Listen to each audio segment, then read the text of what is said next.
What do you think are the objectives that an R&D manager should set up for the success of the organization? How do you define success, and how do you accomplish it? I think that the main measure of success is internal impact.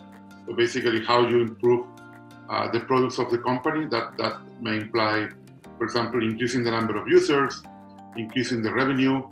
So that depends on basically the goals of the company, and that will be also measured with the alignment to the goals of the company. Now, the other thing is that it's not enough to find talent.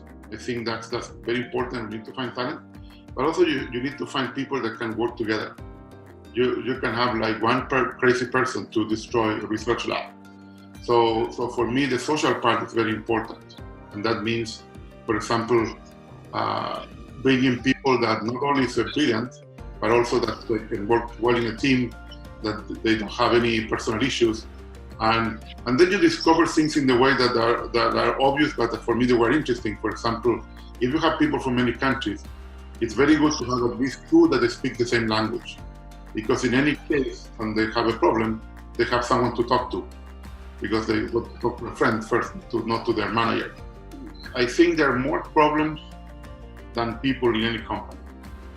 So, I mean, research problems. So I think you can always find a good match between what the person wants to do and the person, the company wants from their researchers. So this is one thing that they find arriving to the lab. So basically, you give them free time, look around, look for problems that you think that will be interesting for you, that you can solve, and so on. And basically, in my experience, in 1-2 months, they find more problems that they can solve, they can tackle, that they like. I think that's important. I mean, sometimes we have the idea that the person wants to do just one thing, and then that thing is not okay for the company. But I think you have a lot of flexibility when you look for new problems. The second part is like the famous 20% that many people comment about Google, like having one day for your research. I think you can always do that, but I always tell them it's not that difficult to find that one day are 5 days, because you can find the problem which is aligned with the goals of the company and also aligned with your passion, your expertise. And I never found a case where that was not true. So basically there are three, I would say there are three types of projects that you can have. One is basically a very large project that the company decides to do. For example, they want to redo a system. Let's say you decide to improve your search and redo most of the search.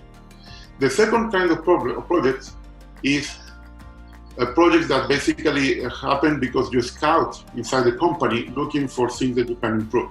And the last one, I think this one is the most difficult, is something that basically comes from research. Let's say you have invented a new functionality, something that is new, that is cool, and then you need to convince a product manager to put it in their roadmap for the year, that they should invest some resources like people and so on in this new idea and push this new functionality to the product.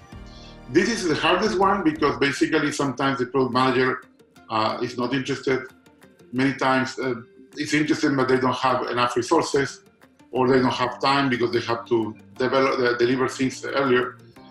But these ones are the most interesting for research because you are putting something really, really new on front of the people.